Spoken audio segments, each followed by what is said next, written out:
Today we have Sarah Blake from Earthology with us on the Leadership Zone, and we're going to be discussing all things sustainability and picking Sarah's brain about things that we need to think about in organisations and as leaders. Sarah has a lot of different resources that we will then point you towards that will help you save a lot of time and effort in terms of trying to think about these things. But before we get into all that, I'd like to invite Sarah to introduce yourself and tell us a little bit about you before we kick off. Great. Oh, thanks, Sheila. Thanks so much for having me on. Very delighted to be here, and this is going to be great, a great chat. So, a little bit about me is that my background is HR and horticulture. So, quite an interesting combination, but spent a lot of the years doing talent management and doing kind of organizational kind of recruitment and leadership. And then moved into horticulture, had a midlife crisis, thought I wanted to be a garden designer, and then discovered that, oh my goodness, the planet is in trouble. These plants really need help. And that's kind of how I came to it. I didn't lick it off the ground, as they say, because my parents brought me up to grow my own and to fix and mend and all those kind of things. But somebody pointed out that I should really marry these two synergy kind of areas and pull them together. Because when you say HR and horticulture, people go, how does that work? But we pull them together in what we do at Earthology, which is a lot of carbon literacy education.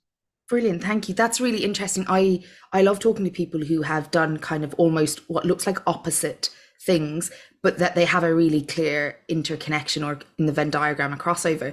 So tell me a little bit about why you think this is important for organizations to think about and for leaders to consider in their decision making. Okay, so certainly sustainability, it has moved up the agenda in terms of where it sits and strategy. So you've got a lot of regulations coming down the track. We've got CSRD, which is the Corporate Sustainability Reporting Directive. I can't even say it today.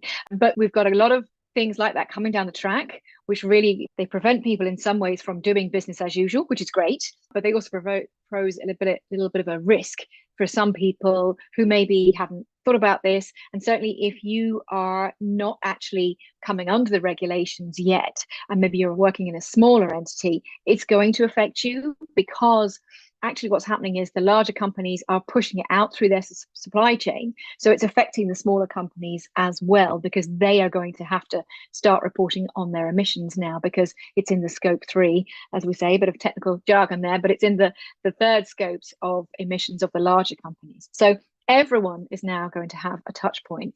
And also, I think more and more employees really want companies to be doing something about it. You see this in the latest Deloitte reports on millennials and where they're at.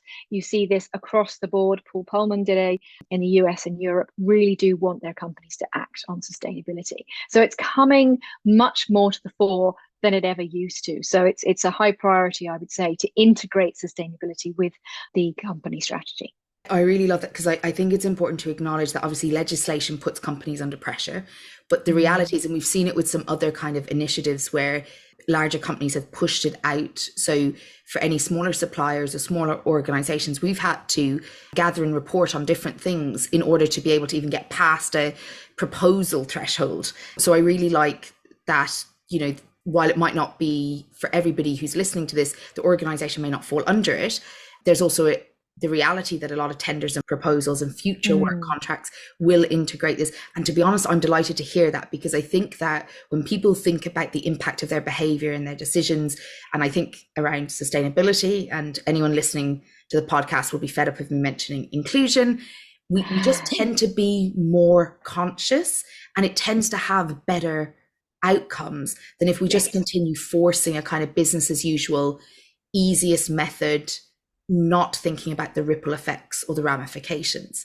And then when you talk about millennials, I think that's really interesting, because there's a lot of talk about different generations in the workplace, and there's lots of surmising about it. But what's been really interesting has been the requirement I see of newer generations coming in and expecting organizations to behave more ethically, that not just money-driven decisions. So tell me how that's influencing the types of leaders or organizations getting in contact with you. What are the kind of motivations at the moment bringing them into contact with you? Yeah, I guess a lot of it is the aforementioned kind of regulation, but also I think there is generally somebody from within the mid management to senior leadership team who come to me and say it's either the employees are asking them for what, like, we need more stuff, we want to have a green team, we want to see what we're doing in terms of carbon reductions within our own company, or they've been asked by a client what they're doing about sustainability, and therefore they're like, okay, well, I don't have any information to go to, so I need that. And what we're seeing, and you mentioned diversity inclusion there, and I think that's such a really good point, because under the CSRD regulations, there is a huge piece on the workforce. It's going to be under the new FRAG rules, and it's going to be where people are going to have to report everything that perhaps, they might have done if you were a big company anyway, but certainly it's going to be expanded. And this, if you're also looking at B Corp certification, this will be no surprise and nothing new to you, because it's very important to have, cognitive divergence. It's so important within sustainability to make sure that we don't have a singular mindset going forward to approach these problems, because if we do look at it from a one-sided view, we don't necessarily get the whole picture. And indeed, Carbon Brief just came out with a whole list of scientists who are based in the global south, because they felt like it was very Western approach. It was kind of one-sided, and we need more voices, and we need different voices in the story when we're going to combat such a problem. Yeah, it's really coming in so many different areas, but a lot of it is workforce up as well as regulations down. I think it's really powerful to think about the kind of expectations that the workforce have of organizations, but also of their work environment. But it's also quite interesting to see this kind of social shift towards more ethical expectations of each other and workplaces in general, which then kind of lends to the likes of sustainability being, a hot topic, but also it leads to leaders having expectations of them that previously they didn't. So I'm thinking about a lot of the time when I get into the room with a senior leader, they did not get to that room because they were inclusive, and they didn't get to that room because they understood sustainability or they thought about ripple effects. They got to the room based on measures that are starting to become slightly outdated. And that leader may have all the capacity in the world to do these things, but it may not be as safe as if they were a middle manager saying, I don't know, help, as it might be now that they're in a senior leadership position, that they're very visible to actually say, I don't know what to do about this inclusion thing. That was never on the agenda. That's not how I got here. I don't know what to do about that sustainability thing. It was never on the agenda. Can you talk to me about kind of the ways that senior leaders could confidentially and kind of in a very safe way access the kind of advice and support that they might need around these kind of changes in advance of it becoming a requirement, actually, that they can step forward so they're a little ahead of the curve? How can they do that? I guess there's a number of ways. And I guess if you are a successful leader, you're probably a reader, right? So that's a really good place to start, is to start learning and educating yourself. And in the education piece, we run carbon literacy courses for senior leaders. We do them as an open course, which is also nice if you are not in a conflicted environment where you don't feel that you are worried about sharing confidential information. We've done this actually in Airfield Estate, which was a lovely, sustainable place to be, an urban farm. And it's amazing what comes out of that. The last course that we did, we're currently getting those people certified, so carbon literacy certified, which is brilliant because it means that you can have a little badge, you can show off to LinkedIn, the world, the workforce, that actually you have got a carbon literacy certification and that you understand the climate crisis and what needs to be done. I think that then gives people the confidence to go forward and lead. So we've had people come in who are non-execs, execs on boards. It's not just necessarily for the current leadership team, but also for the execs and non-execs, because they're coming at it through the board meetings, etc. And they're also, we're finding, a little bit unsure of what their part to play is. They may be seeing that the entity has done something in terms of maybe scope 1 and 2 emissions, but they're not sure what that means. And they don't want to, be seen to kind of be the one who's like out of place. So that's definitely the first place to do it. And we can certainly run it in-house as well. I think that also works very nicely because it's a great way to get the team together. I think everyone wants to work towards a more sustainable planet and keeping within planetary boundaries. So we find that this is a really good one to do a team bonding, team management, whatever you want to call it, session on, because it's a safe space. We assume that people know nothing, and we start from the beginning, and we bring David Attenborough in it. So it's all about being more mindful in your choices and thinking about how you might run a more sustainable company and how you might decarbonize your business. But there are no, if you're in an area which is maybe, a little bit tenuous, or people are like, okay, well, that's not exactly the most sustainable, we look at how we can make that work. So there's lots of ways to do it, but I definitely think that education is key, and that's the best place to start, is to do a course, get yourself up to speed, and there are lots and lots of courses out there now. So I definitely recommend that as a first place to start.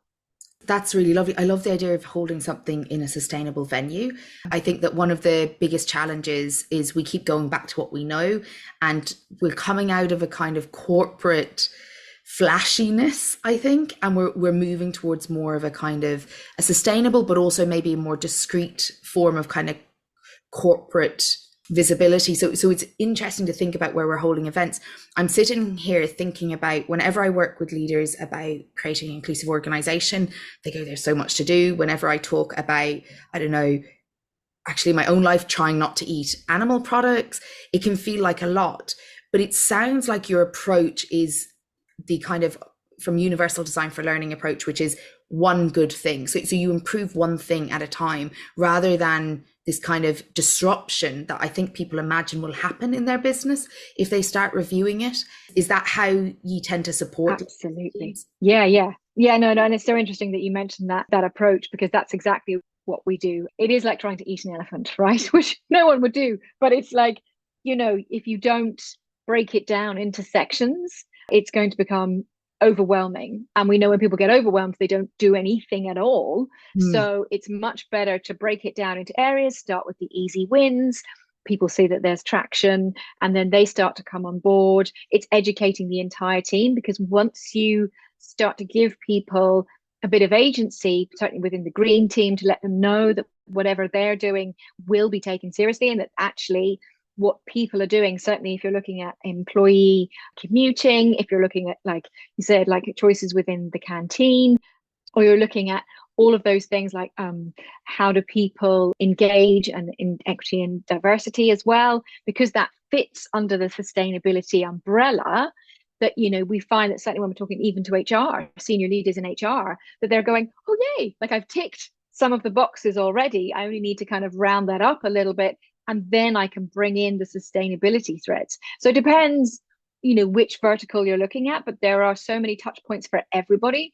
So I certainly wouldn't say, if you think you've already got a sustainability lead, you do or you don't, you can still have lots of touch points on sustainability. So there's something that everybody can do, and it's definitely one step at a time. And I really love that, because it's a little bit like inclusion. You might need a team whose work it is business as usual to help continue it. But actually, unless everybody owns it, it's not something that can be really impactful. And what I'm hearing a little bit there is that actually, regardless of whether you have someone leading on this or not, you can make decisions. And it's making me think about the venues you pick, whether you're meeting in person or working online, the suppliers you're using, whether they're green or not. There are things you can think about and make choices on that might seem small, but might be really important in terms of if everybody in the organization was making a decision of this nature, it might have an impact, while maybe the more traditional formulated route is being developed or is having to be kind of considered at the moment. Because I do know that for a lot of people, that this is sometimes like on the side of the desk work, just similar to inclusion. It's like, this is your add-on. And one of the things that we've been doing in inclusion, and I'm curious about your thoughts on this, is when organizations say to me, I want to be inclusive, I say, well, then where is that in the promotional and performance reviews? How are you embedding that as something we actually care about and measure? And I'm wondering if with sustainability, that is something that could be really helpful if you wanted an organization of people who are conscious of it, that actually in both performance reviews and promotional opportunities, it's part of that thinking and decision making. And obviously, coming from a HR background, which you do and I don't, I'm wondering what your thoughts are about that type of approach. Yeah, absolutely. So something that's very much within the B Corp framework is to make sure that your team have targets around sustainability, that it's in performance management. And actually, looking at running an event with a colleague in the UK who also runs carbon literacy, and she was saying some of the really big entities that she's working for already do that. They put it into, and so indeed, when you make your carbon literacy pledges and you actually have to put a carbon reduction figure on them, which is why they're so good for generally for reducing emissions overall within the team, is that that comes as part of their performance management. So if they say they've put down carbon literacy pledges to reduce something within their department, within their field, then that counts towards what they're doing in terms of their overall performance. So it's absolutely key. And I think you're absolutely right. Anything to do with change, it needs to have a bit of manners put on it, because otherwise, if it doesn't get measured, then it doesn't get managed. So I totally think that that is the way forward for a lot of these things. And I think it's just that will help it become top of mind. So actually, I've got some guys writing their pledges at the moment from our most recent training, and they're saying we want to bring this into the every Friday meeting is, Mother Nature. Let's bring her to the board. Let's bring her to the table and see what she has to say for what we did last week, what our plans are next week. And she'll have her say in terms of how we're doing it and are we doing it more sustainably. I really love that. So there's a couple of things. I run a leadership book club, and over the period maybe of the last year when we've been running it, it's become really evident to me that the books are coming through a weird lens. Western, industrialized, educated, rich, democratic. I think that's all of them. And there's kind of a missing of other traditional views that are less Western, less white, less English speaking. And when you say Mother Nature, I'm kind of like, that reminds me of the traditions I learned in Ayurvedic medicine in India. That reminds me of some of the Native American traditions in the USA, that it automatically is part of decision making, not a nice to have. And I'm thinking about how we in the West, in a way, and I say West, but I'm talking about white, predominantly white and English speaking countries, have set up a kind of a culture around corporations and organizations. And they, in some ways, are dehumanizing, and therefore create this gap between what humans need and ultimately humans need the earth, if nothing else, to survive. We don't exist without it. And I'm just thinking about how this is almost like bringing back in some of the heart of what's actually required for the future, our children's future, our nieces and nephews' future, the future of work, the future of people's lives and the quality of it. And I suppose I'm curious about, have you found your work with sustainability starts to kind of change some of the normative narratives that might be restrictive or homogenous or cold? That's my word on it. So I'm curious about that in your work. Yeah. And I think you're right. I think that really is a tiny voice. Like, to think about representing everyone is almost like the tiny voice. And like, I went to the Inner Development Goals Summit recently, and one of the things said in the room was that even though we did have a couple of people from the Global South represented, the majority of people were, I guess, Western, probably white. And you knew that we were all cognitively probably thinking very similar things. And yet, when we were brought into breakout rooms with people from very different backgrounds and very different livelihoods, it brings a whole different perspective. And they do very much bring that soul piece. And I think that is really important, because I think it's that sense of place, sense of who we are, that they have very strongly. And they also have it, it is that affinity with Mother Nature. And I think even with AI, right, like where we're going, AI doesn't necessarily have soul, but we do. And it's keeping that part that I think we're going to need moving forward, to keep Mother Nature as the ultimate boss. Because, if we don't, sustainability, meaning that actually, sustainable business, heretofore was all about the continuity of business, keeping your business going. And I think we still hear podcasts that are about that, as opposed to sustainability in its full sense, which means being able to continue your business.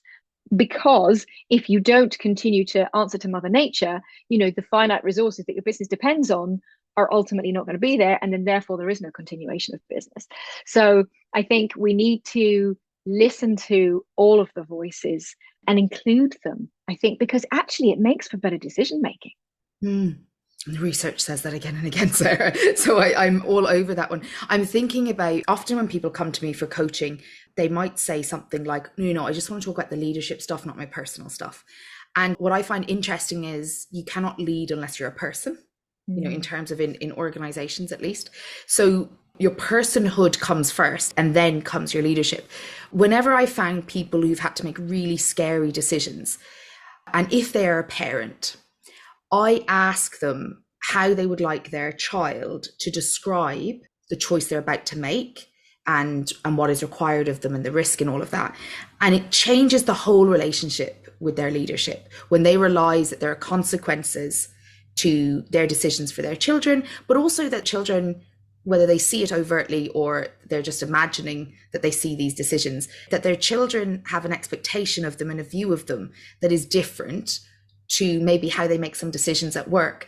And I have found that that's one of the quickest ways to get people to connect to the ripple effects of their decisions than simply trying to make the point. And when I think about sustainability, that's the same thing that comes up to me. And I don't have children, but if somebody has children or they have nieces or nephews, or they have some investment in future generations, I often find when you help them connect to that and the responsibility to that, and not just to the agenda that's on the table now, or not just to the pressure you're facing now to take a shortcut, it changes their relationship with that difficult process. And I suppose I'm wondering, what are the kinds of ways that people kind of, and I'm also thinking about the people who say climate warming isn't a thing. And I'm thinking about what are the ways that when people walk into work with you, maybe have some resistance, or they don't believe, or they don't think it's their role, what are the kind of moments that help them move into, I can do something, but I also have a responsibility, but I also want to? Do you have a sense of what some of that transformation from that mindset might be in your work? Yeah. So I think, there's a couple of things you mentioned there, but certainly the sort of, getting the child to kind of ask the question or be involved in that is key. So one of the things that carbon literacy, and where it differs from perhaps other courses in education that's out there, is that you have to make carbon pledges on an individual and on a group or company basis. So you have to think about, what can I do? What is within my power to do about the current situation? So for some people, that might be sending less emails, therefore our digital footprint is reduced, therefore CO2 is reduced. It could be, I'm going to get solar panels on the roof. Could be, much more bigger effort. It could be, we're going to eat meat free on a Monday. We're going to change the canteen or whatever, and therefore it's this CO2 reduction. But because you give them agency to change the way that they do and operate things, they suddenly feel that they actually have a voice, and that what they say and do matters. Whereas I think before that, and I think that's why sustainability is so good from a leadership point of view, because it really does help to embed that kind of sense of agency within a team. And if you don't have that, where people just, like you said, come in every day, well, sure, what's it got to do with me, etc., then it doesn't resonate with them at all. And that is a big part of why communicating climate change thus far has been so unbelievably difficult. And yourself, any kind of behavioral change within a work or personal field is particularly difficult, because we've got all of this cognitive dissonance, we've got inattentional blindness, people don't see things at the right time, all of those things. And so we tweak that a little bit with the carbon literacy training, and we make sure that people do actually have agency with their pledges, and they can say, look, that's what I did. That is my CO2 reduction. And I find that is what gives people the enthusiasm to go forward and to do more. I really love that, because I think agency is absolutely central in psychological safety. It's central in performance. It's central in inclusion. And I think that sometimes if we take a directive approach rather than a co-created approach, we get a lot of unnecessary resistance because of the approach, not really because people don't want to do things that are better for the planet. So I really love position. So I'm going to pop your details below so people can click through. I want to say that before we got talking and agreed to be on the podcast, I had gone and had a little look at some of the things I can do to change sustainability in my own business. And one of the things that I kind of was really chuffed with was that I'm including it on a bi-weekly email, so that the people who work with me and talk to me or receive the emails are able to see whether I'm actually making changes or I just said I was going to make changes. And I think it gives me more than them, because I feel like I have someone to be accountable to, but also because every second week I have this feel good feeling that I've done something better than I did previously. And there is something about that sense of doing good in the world, that sense of having an impact, that I just think is good for people psychologically, for us to have, regardless of where we are. But I have a couple of questions, if you don't mind me asking you, specifically for the leaders listening. And I ask a few of these questions, generally speaking, when somebody comes on to the leadership zone. So one of the questions is, do you have an example of a great leader, just from your own experience, that you think that person I would call a great leader? Yeah, so I think that's a really good one. I probably have lots, but one person particularly springs to mind is Christiana Figueres. So she was part of the UN Paris Climate Agreement of 2015 in terms of, uniting everybody, all nations, to go on this kind of climate journey. She's also done an awful lot to promote and reduce carbon in our home country of Costa Rica. She's written a brilliant book, The Future We Choose. It's about surviving the climate crisis. And I think her co-writer is Tom Rivett-Carnac. And she also has an amazing podcast called Outrage and Optimism, which are two of the things that Mary Robinson, also another brilliant leader, says that we need to take forward with the climate crisis. So yeah, I would say she really inspires me, and the way that she always has hope for the future. I really love that, because hope is one of the fundamental resilience requirements for any of us to cope, especially in the face of really complex challenges. So in terms of a quote that you love, that you'd like to offer to listeners, that might be something that supports you or you think might be something to keep in mind, do you have a quote that kind of resonates with you? Yeah, so this is a Wayne Dyer quote. So when you change the way you look at things, the things you look at change. So I really love that, because I think it does provide hope and optimism that if you just look at things just from a different perspective, then they can take on a whole new meaning, and it means you can perhaps run with a project that you heretofore thought was impossible. I love that quote, because I often find that even myself, when I'm kind of thinking, why am I doing this? That when you move something slightly, even though the situation in terms of the bricks and mortar may be the same, the angle shows you something completely different. And then you have a different way of managing it. So two more questions. One is a pet peeve in the workplace. Do you have any pet peeves? I think my pet peeve is that the tenure of most kind of leadership posts is generally short, which means that long-term sustainability projects, those big capex things that might be like, putting stuff on the roof, or, getting a wind turbine, or, all those kind of things, are often overlooked because there's this short kind of 3 to 5 year mindset. Like, what do I want to achieve in 3 years? And then I'm gone. Not like, what's my legacy? Which Mm. is what I want people really to be thinking. But I see it quite short-termism. So that's my pet peeve. And I would agree with you. I'm always thinking, when I do work like around inclusive leadership, especially, I'm like, what's the legacy? Not what are you going to be hailed for here?